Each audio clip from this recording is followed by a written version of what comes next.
The oldest deception, as old as awareness, is that of sanity. Our supposed common denominator, the imaginary point where we are supposed to converge, is sanity. As real as everything else is insanity. Think about the things that happen in your private thinking. How frequently does reality fall short of expectations? How frequently the mystic seems to show up in feelings, in odd coincidences, in dreams that appear to foretell events. Most likely you never discuss it. Most likely you believe that your concerns are unfounded. Unfortunately, it's quite subjective and insanity is impossible to record. It's likely that you will never learn the identity or reason for the nighttime visitation. Most likely you've come to the conclusion that you are the only one who is off. Thus, the falsehood comes to pass. The myth is this orderly story. There is no such thing as paranoia. Your worst fears can come true at any moment, as Hunter S. Thompson once stated. All of this is to imply that there is a problem with the Maple Avenue home. I wish I could give a clear answer, but I'm afraid there may be an explanation out there that is beyond our current understanding. So instinct must be the foundation of our truth. That location is incorrect. It has an unnerving black and white cartoon feel about it. It is not at all what a house should be. Home, safe and familiar, are all the opposites of this place. The property was determined we could do better for a vacation home than an ancient mansion in a little Appalachian town, thus my family no longer owns it. You have no idea how relieved I am. I was certain that I would ultimately die there and that it would finally find me. However, I wish they hadn't sold. Even if it wasn't my choice, I still objected to it.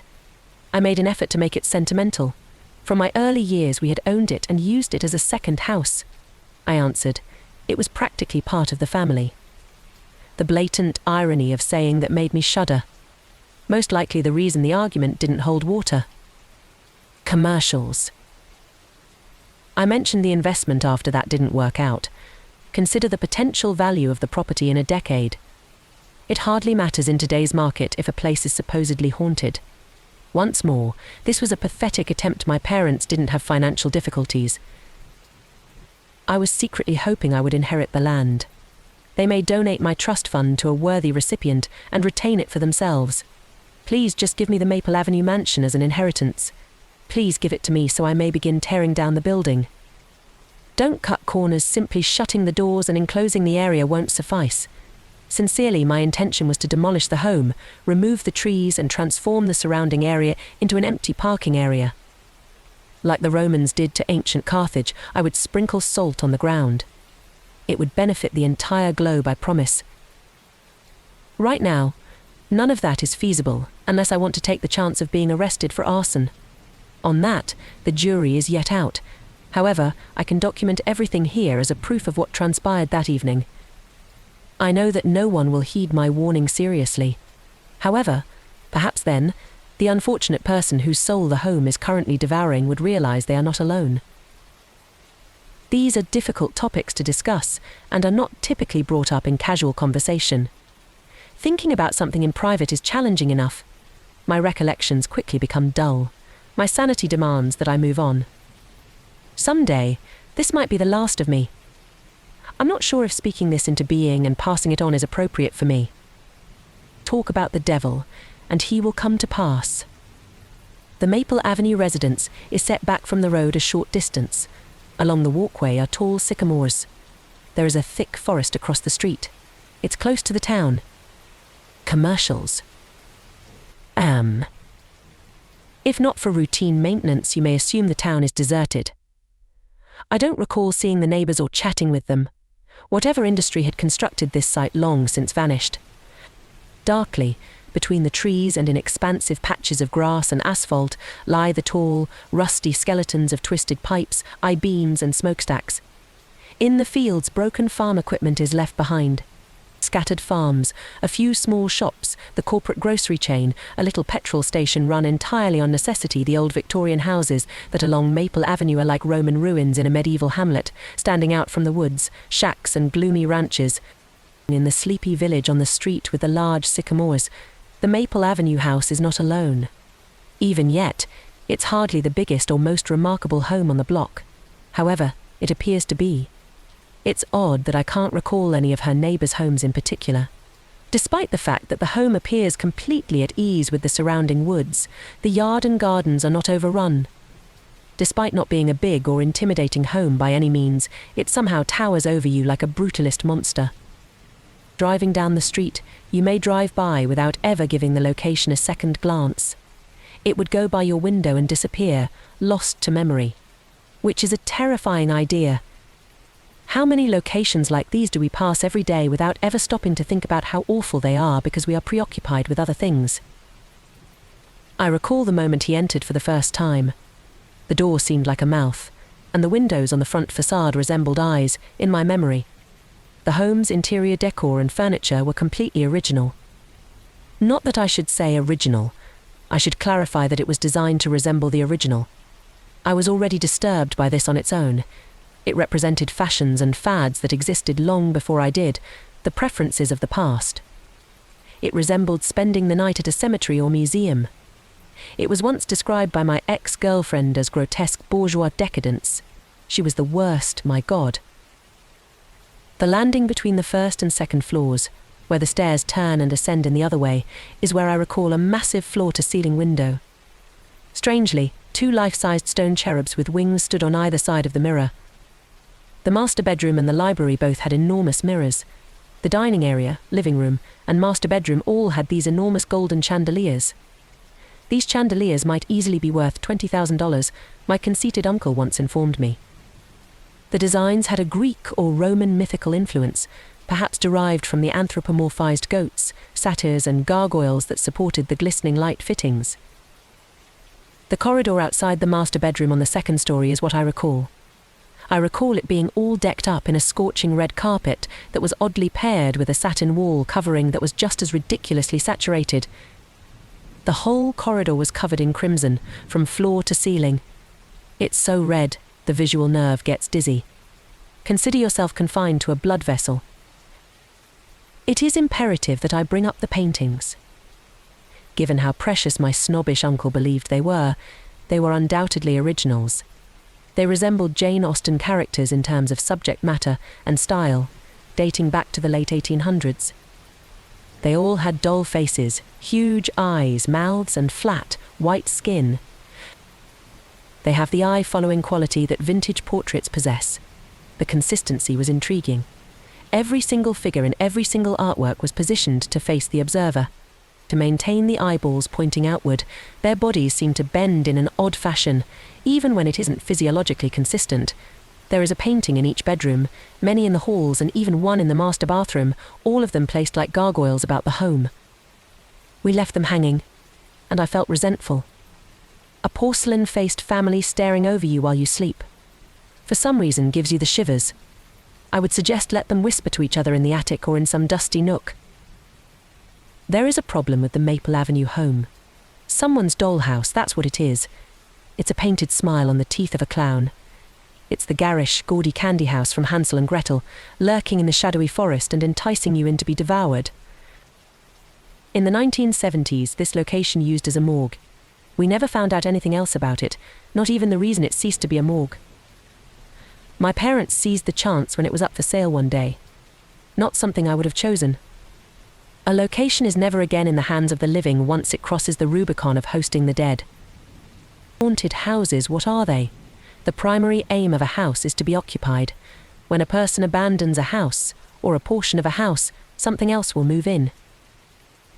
I believe the incident occurred in late fall, on a Friday night in November. At the time, I was a sophomore at Penn State University. The previous day, I had unexpectedly found myself alone, and without a place to stay the night. I had discovered my roommate, and then girlfriend, having an affair. And of all people, my roommate. Just picture the arrogance of lying in a bunk directly underneath someone and stabbing them in the back. The worst aspect was the inconvenience. Until student housing could locate me another room, I would need to find somewhere to stay. She was the worst, my goodness, all that bother with sadness on the side. I decided to avoid being around that weekend. On Friday afternoon, after my final class, I got into my car and left campus without saying anything to anyone. It was too far to drive to my parents' house in Westchester, and I wasn't feeling upbeat to explain my circumstances to them. However, it only took a half-hour to get from the Maple Avenue residence to the college. When I got to the house, it was a few hours before dusk. As usual, the neighborhood was quiet. When I drove in, there were no obvious neighbors. Although there were plenty of birds, deer, and other wildlife in the woods, the noises always appeared to diminish as you approached the home. However, my thoughts were elsewhere. In broad daylight, there was no cause to be anxious about the sight. It was fortunate that I could still recall the front door combination. I moved through the entryway after turning the brass knob. For some reason, the picture of a gaping mouth kept coming to me. It felt spacious and deserted. I was alone myself in the house for the first and only time. I was alone myself in a room with soaring ceilings, twisted chandeliers and maximalist furnishings. I was already in a terrible mood, so it was hard for me to unwind. It struck me that, for the first time since who knows when, a lone individual was in that house by themselves. Not even my parents, friends or roommate were aware that I was there. I withdrew from relationships and society and discovered who I was here. Predators like to keep their victims apart from the group. If the target has a weak disposition, all the better. In the living room was the TV. It was the only contemporary device in a space my grandmother would have said was too antiquated and antiquated. My headquarters for the evening would be the couch and the TV. On Friday night it was. My mood wasn't sociable, and my homework could wait. On the way down, I had picked up some takeout. I arranged this on the coffee table. I turned on television. Netflix and takeout are my guilty pleasures. It reminds me of a divorced father having supper in front of the television. Speaking background characters also makes you feel not so alone. It is completely illogical, by the way, that our brains would not be able to distinguish between podcasts and sitcoms with recorded voices. However, that doesn't lessen your vulnerability or sense of isolation. The evening flew by between the binge-watching and the doom-scrolling. I received many messages from my ex-girlfriend and old roommate. I was where? When would I be returning? We all needed to discuss this. These signals were all consistently disregarded. I might occasionally desire a message just to be spiteful. I felt better after reading it. And I was not going to the home the way you would think. My mind was exhausted from all the media and interpersonal stress. I wasn't even worried. Ignorance of sounds was easy to dismiss. In any case, it was the usual fare. Something tapped on the window. The pipes gurgled with water. Occasionally I heard creaks and moans that I couldn't place. Whatever the hell it means, it was probably the house settling. Who the heck cared? Perhaps it was the wind, perhaps it was drug addicts attempting to get in. Via the windows, the light changed colour from gold to crimson to navy blue. Shadows expanded and engulfed. I noticed that at that point that I was utilising my periphery vision a lot more. That's when I noticed something. The large mirror on the far wall provided a direct view into the hallway that led to the foyer from where I was seated in the middle of the living room. To the right was an additional mirror that mirrored the dining area and provided a view of the kitchen and the stairs used by the staff. I considered the enormous mirrors in the master bedroom, the second floor landing, and the library. This mansion was filled with mirrors. Nonetheless, it would make sense anyone residing in such a setting would have a huge ego. That accounted for one reason. Another is that they were placed in a deliberate manner, much like security cameras or an early warning system. Never would you have to round a corner and not know what was around the corner. Perhaps someone was exercising caution rather than being conceited. I have read about this Southeast Asian tribe before. They always painted faces on the back of their heads and wore masks with eyes when they ventured into the woods. Predators are discouraged by this. If tigers perceive that you are gazing at them squarely, they won't attack. Do you suppose mice are aware that there are hawks? Is a hawk and a mouse even understandable? Do they understand what it means to fly? Could they fathom the creature that is pursuing them in terms of strength, speed, and agility?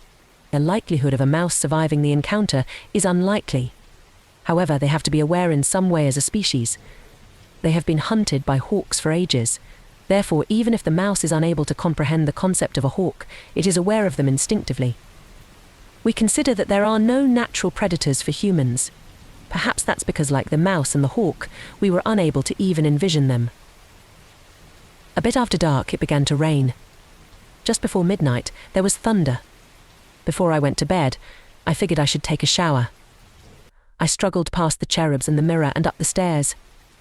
I saw my reflection, hazy and black in the chandelier's soft light. I felt as uncomfortable as I looked. Down the corridor on the left was the shower and bathroom on the second level. It helps to burn away the soreness with hot water. Although it should have been entirely unnecessary, I locked the restroom door. Rain and trees were beating against the window panes due to a high wind. Being nude behind a shower curtain in an ancient porcelain tub in a large, empty house evokes a particular kind of vulnerability. The restroom was roomy and expansive. On the distant wall was a window. Outside, the wind groaned. Branches grazed the window. The wall was covered with shadows. The sheerness of the shower curtain allowed you to see some of what was behind it, enough to envision shadows and hazy forms moving. I still know that I saw something beyond the veil. The lighting, the branches, and my own imagination all came together to create what appeared to be a gaunt figure with long hands that was clearly visible on the other side of the curtain. It was there, observing, in the momentary haze of my eyes. The form of it made my veins feel like icy water. I let out a loud curse and nearly fell into the bathtub, with the shampoo and water scorching my eyes. It thundered. There were flickering lights. Ready for a battle, I ripped the curtain aside and sprayed water in my face. Naturally, nothing was present. Nothing was there in the hallway as I walked outdoors or behind the shower curtain. I'm not sure even now, perhaps it was in the bathroom with me. You might argue that, in a sense, my brain was attempting to warn me as if I had somehow smelled the thing. Cursing my paranoia, I hit myself in the face and gazed in the mirror, seeing the terror in my eyes, and tried to push myself to wake up. The wallpaper blazed red in the lighting. The painting's eyes followed me as I made my way to the master bedroom, dressed like Tyler Durden or Hugh Hefner in a bathrobe. As far as the paintings were concerned, I owned this home. I was unsure if they agreed with that. Either way, we were living like nobility tonight. The bed was actually rather large, a huge departure from my dorm room. The ceiling towered over us. Over arched windows, red velvet drapes were spread. Positioned between two windows on the wall, the mirror stood. It made me appear little, framed by a massive mirror on a massive bed in the spacious bedroom of the large, deserted home. I had the impression that I ought to call for help to bring my tea. I wasn't that interested in seeing who or what might appear, though. I couldn't help but notice that this room seemed noticeably colder than the rest of the home. It has to have been something related to the HVAC system. Rain drummed rhythmically and dully on the windows. The warm blankets and the fresh air felt like they were closing in on me. I felt quite exhausted right after taking a shower. It seemed odd to be worried about the large vacant house when my main concerns should have been about getting a new partner and roommate. However, I was here to forget about all of it and to forget that this day had even begun. The picture on the left wall gave me a start. It was close to the entryway, out of sight as you entered. The fucking thing appeared as though it were created overnight. The dude was about life-size and had full black clothing on. His attire gave off an 1800s vibe, akin to that of Abraham Lincoln minus the cap. A black he-goat's bushy fur entangled his hand. The horns of the goats were long and curved like crescent moons. Its one eye was visible to me as it faced the side. Both the man's and the goat's eyes were painted to have the same appearance. Those eyes were devilish, red-lined and white-budging. They were directly gazing at me. It wasn't like looking at a painting on a canvas. It was like gazing at something that had a consciousness of its own, something that was bent on being stared back. I was not going to sleep with it staring over me, no way in hell. I considered switching rooms. The thought made the voices in my brain chuckle uncontrollably. Look at this guy, such a fucking coward. He changed bedrooms due to the terrifying artwork on the wall because he was so worried. It makes perfect sense why she left you. I hauled myself off the bed, removed it from the wall, and placed it with my back to you. It was more comfortable that way. I tried dozing off on the large bed in the chilly, dark room of the large, deserted mansion. Periodically, the lighting flared. Long fingers extended along the walls and beyond the windows in each flash. I noticed that I was gazing up at a ceiling corner that was much over my head. The ceiling was so high that in the dark, it was difficult to see all the way up. the walls seemed to go up into nothing. It's a pleasant idea to go to sleep with a pitch-black, ominous sky overhead. I wouldn't shut my eyes. I continued to look around the corners, examine the mirrors, and imagine what may be hiding there. I was worn out. There was something keeping me awake.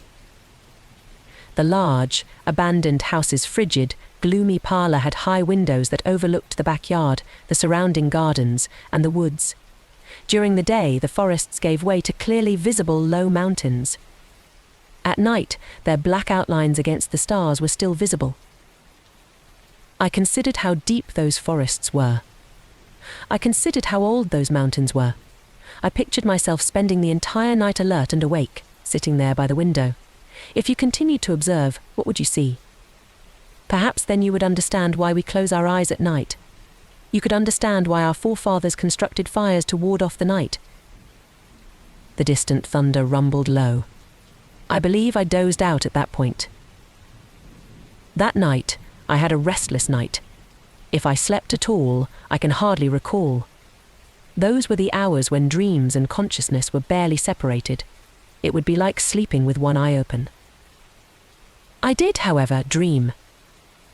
I watched as the artwork toppled over, front side up. Hands with white knuckles grabbed the frame. From within, a face and a head emerged. Staring, the eyes screamed. Then I started to fall. Memories of the graveyard shift. It took a while for the circumstances of my death to come back to me. The memory was thrust back into my conscious mind during our descent into a swirling vortex at the base of the Iron Tower, as my companions and I escaped from one hellscape only to be plunged into another. The end of my mortal life came during one wet and miserable afternoon on a war-torn battlefield in Eastern Europe. At the time, my platoon was deployed along a supposedly quiet section of the front, and I guess I got complacent. I recall being soaked to the skin as I trudged through the mud and scanned the gray horizon. I took a step and heard a sudden ominous click underneath my boot. A cold terror ran through my veins as my brain just had enough time to process what had occurred. A second later, the landmine I'd unwittingly stepped upon detonated. My last conscious feeling was one of intense heat, and then I was blown to kingdom come.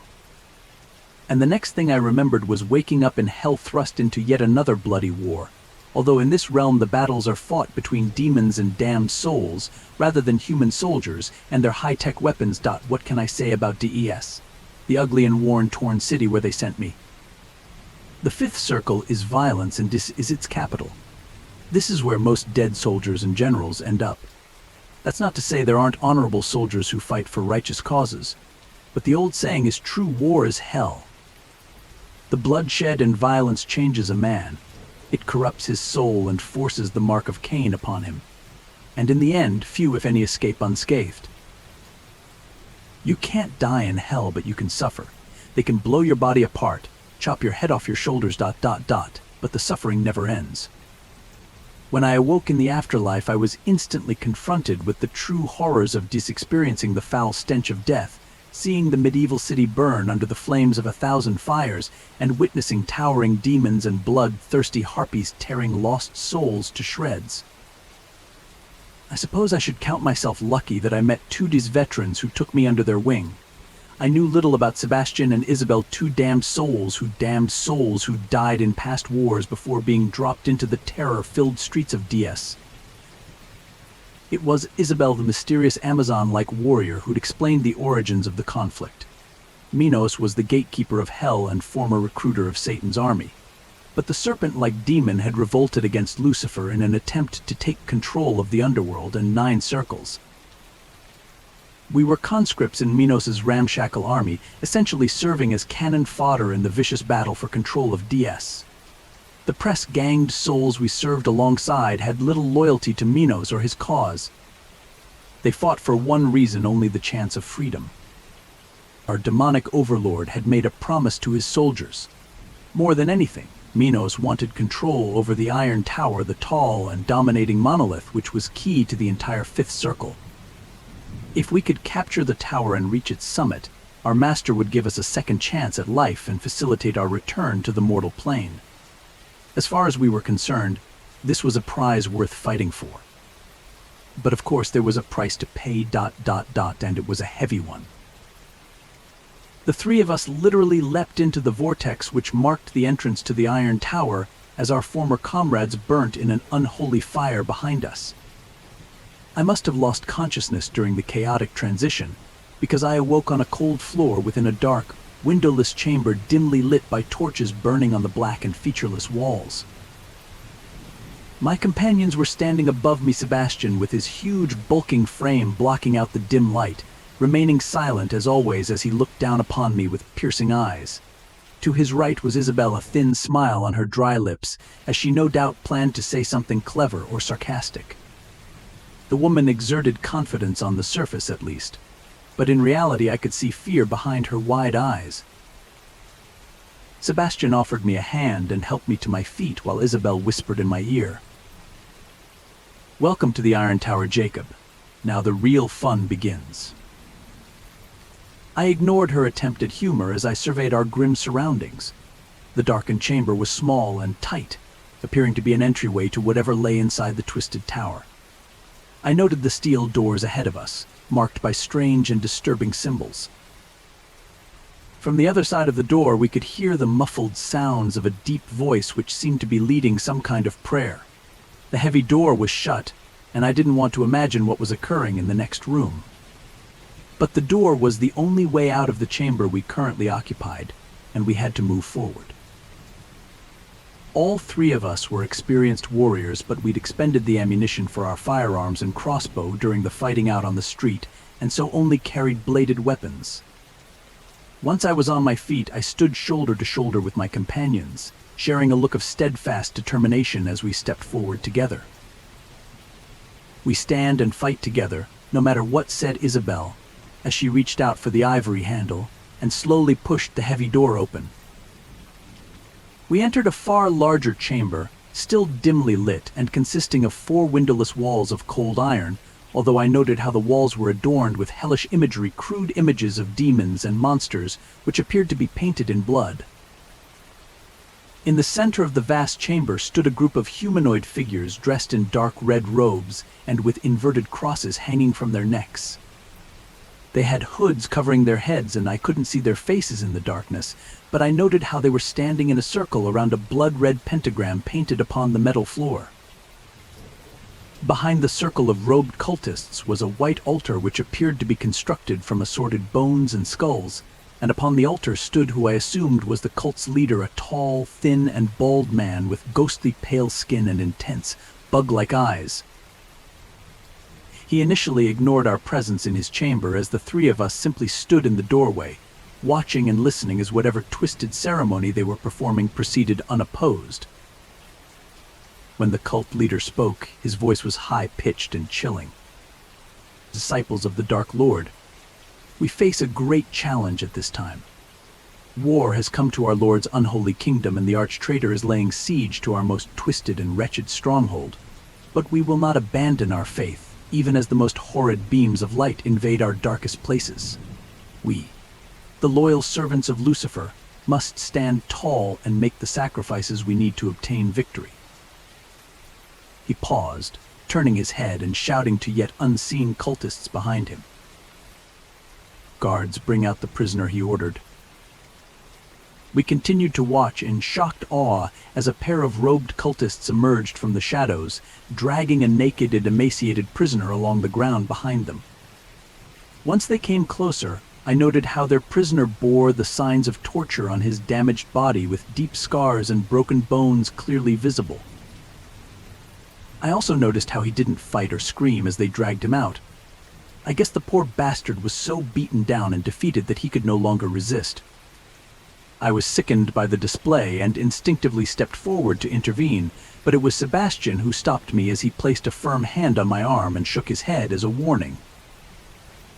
The pair of cultists dragged their victim into the center of the pentagram, unceremoniously dumping his frail body on the cold metal floor before joining the circle of cultists which surrounded him. "Our Lord of Darkness, we offer this sacrifice in humility and fear. May his impure blood give you strength to crush your enemies and restore your absolute power over the 9 circles.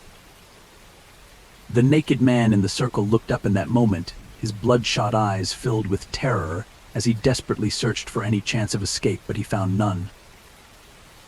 A moment later, and all the cultists simultaneously withdrew daggers from beneath their robes as they advanced menacingly towards their intended victim.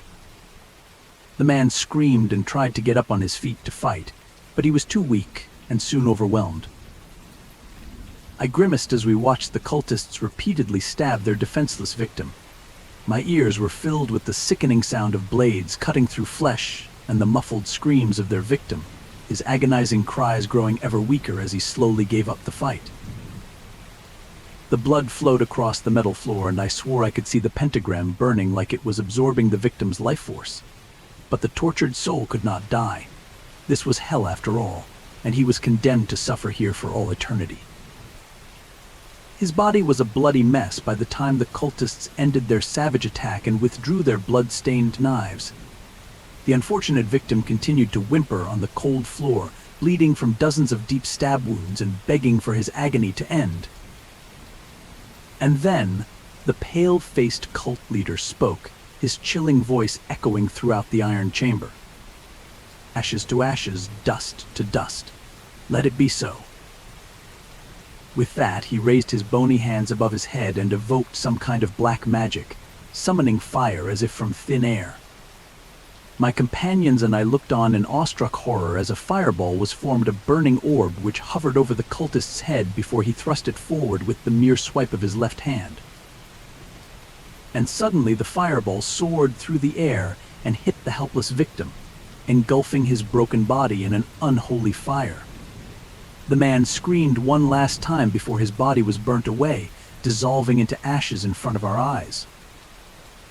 With the sacrifice made, the pentagram was consumed by a circle of white flames which burnt fiercely as Lucifer apparently absorbed the victim's soul. And even though his physical body was reduced to cinders, we could still hear the victim's disembodied screams echoing throughout the chamber, as his eternal suffering had surely reached a whole new level of savage horror. I shuddered over what I'd just witnessed. That's not to say I wasn't familiar with acts of violence. I'd seen and participated in many such acts during my military career.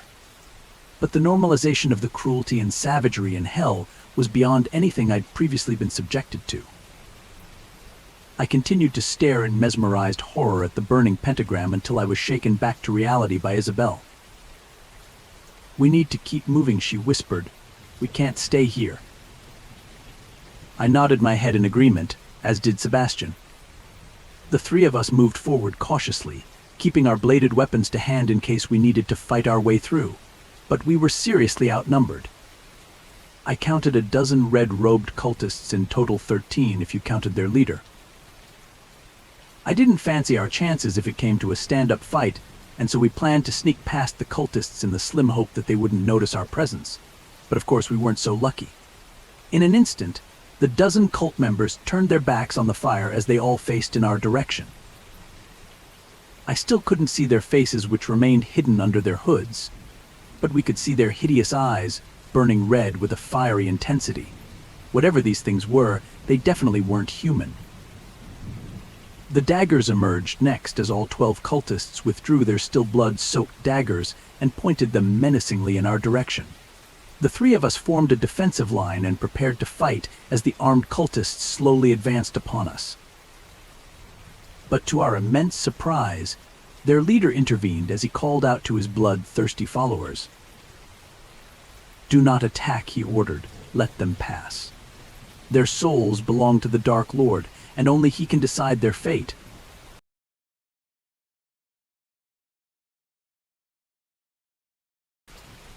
The arrival.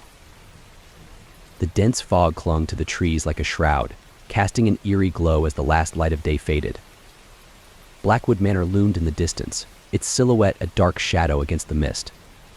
For decades, the manor had stood abandoned, a ghostly relic of a bygone era, and the locals avoided it with superstitious dread. Sarah Ellis, a young writer in her late 20s, was both eager and anxious as she drove toward the manor. Recent events had left her reeling. Her book deal had fallen through, and a broken relationship had left her feeling lost and uninspired. The letter from EW offering the manor as a writing retreat seemed like a chance to escape and find herself again. Despite the warnings she received from the townspeople, the offer was too tempting to resist. As her car approached the iron gates of Blackwood Manor, they creaked open with a reluctant groan. Sarah's heart pounded in her chest as she drove up the gravel path, the sound of crunching stones amplified in the eerie silence. The manor's grand yet decaying facade came into view tall, with peeling paint and dark, vacant windows that seemed to watch her every move. She parked her car and took a deep breath, gathering her courage before stepping out. The air was unusually warm for a September evening, but a chill ran down her spine. The front door, massive and ornately carved, was slightly ajar. With a mixture of trepidation and excitement, Sarah pushed it open and stepped into the dimly lit foyer. The interior was a stark contrast to the grandeur she had imagined.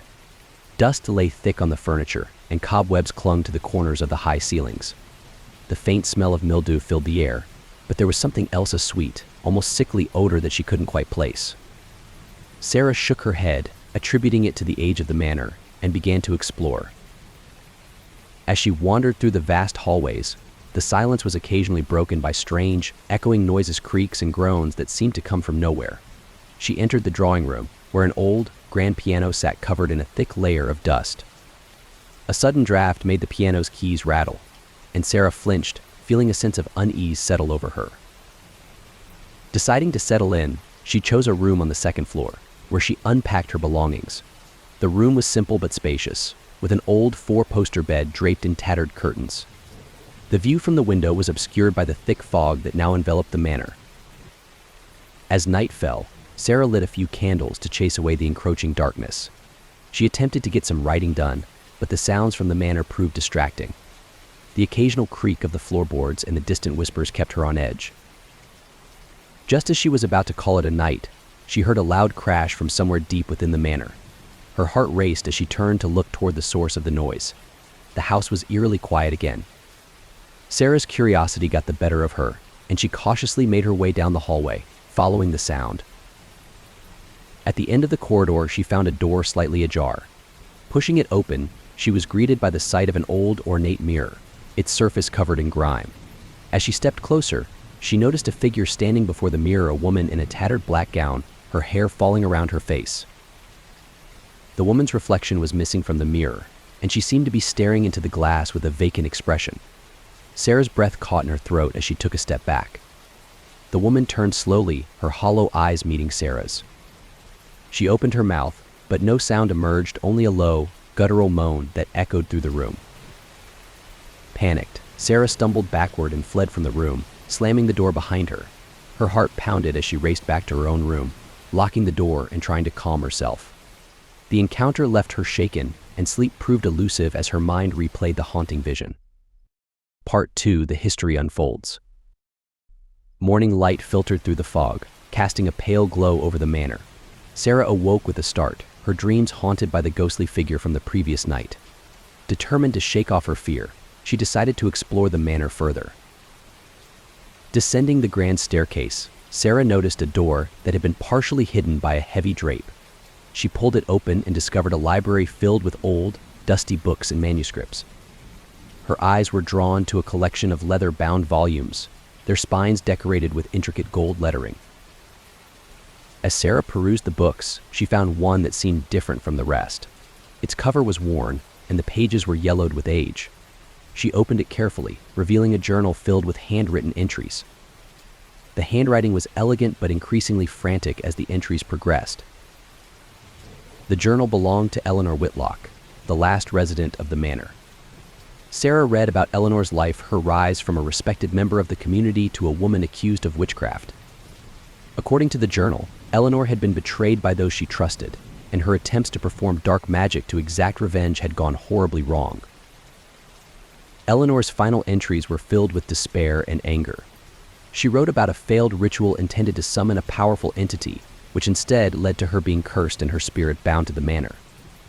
Sarah could feel the weight of Eleanor's suffering in every word, and the realization dawned on her that the ghostly figure she had seen was likely Eleanor herself.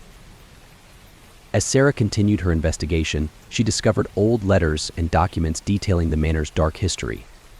The townsfolk had long whispered about the curse, attributing any misfortune to the vengeful spirit of Eleanor Whitlock.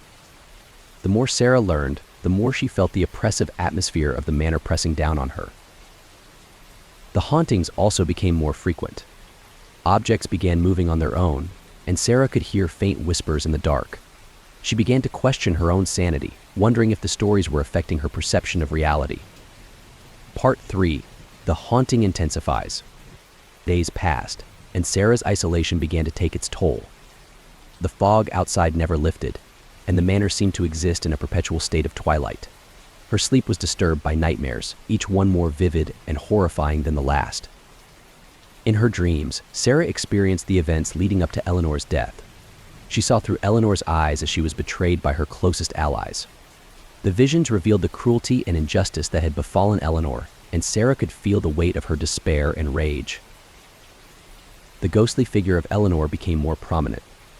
Sarah would catch glimpses of her in the corners of her vision or hear her moan echoing through the halls. The presence in the manor grew more oppressive, and Sarah felt an invisible hand constantly hovering over her, watching her every move. One night, while exploring the manor, Sarah discovered a hidden door behind a bookshelf in the library. The door led to a narrow staircase descending into the darkness. With a mix of fear and determination, she descended the stairs, her flashlight barely illuminating the way. At the bottom of the stairs, Sarah found herself in a small chamber filled with strange symbols and artifacts. The air was thick with the scent of decay, and the walls were adorned with occult markings. In the center of the room stood a large, ancient book, its cover embossed with a dark symbol that matched the ones on the walls. The book was open to a page describing a ritual to summon and bind an entity.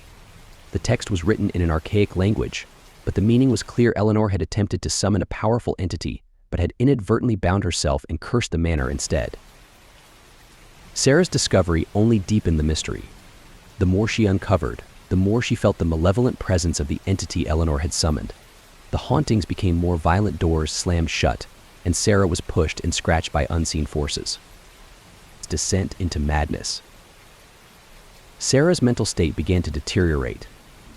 The line between reality and nightmare blurred, and she struggled to distinguish between her waking life and the visions that plagued her sleep. The manor seemed to close in on her, its dark corners and oppressive silence amplifying her fears.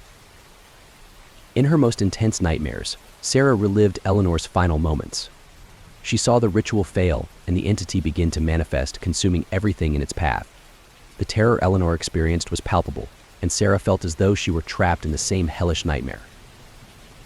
The entity's presence grew stronger, and Sarah found herself haunted by apparitions that appeared in her room at all hours. The once beautiful manor became a twisted labyrinth of horror, with shadows moving on their own and whispers growing louder and more insistent. Desperate for a way out, Sarah tried to leave the manor, but found the gates locked and the roads blocked by the ever-thickening fog. It was as if the manor itself was keeping her trapped, feeding off her fear and despair. Sarah's investigation led her to a final discovery: a hidden ritual chamber beneath the manor, where Eleanor had performed her dark magic. The chamber was filled with the remnants of the failed ritual and the markings of the entity Eleanor had summoned. Sarah found an ancient book detailing a counter-ritual that could break the curse, but it required a blood sacrifice. Part 5. The Ritual. With no other options, Sarah decided to perform the counter-ritual. She gathered the necessary ingredients and set up the ritual in the chamber where Eleanor had conducted her dark magic. The process was complicated and dangerous, and Sarah felt a growing sense of dread as she began. The manor reacted violently to the ritual. The walls shook, and the air grew cold and heavy. The entity Eleanor had summoned began to manifest, its dark form appearing in the shadows and reaching out towards Sarah. The air was filled with a cacophony of screams and wails as the entity fought to break free. Sarah struggled to complete the ritual, her hands trembling as she followed the instructions in the book. The entity's presence was overpowering, and she felt as though she were being pulled into its dark void. The ritual required her to make a personal sacrifice, something precious to her. In a moment of clarity, Sarah realized that the sacrifice had to be more than just a physical offering. It had to be a piece of her own spirit. She made the ultimate decision to give up a part of herself, her memories, and emotions related to the trauma she had endured. As Sarah completed the final steps of the ritual, the entity's form began to waver and dissipate. The oppressive atmosphere lifted, and the manor began to collapse around her. The walls cracked, and the floors crumbled as the curse was broken. Part 6: The Aftermath.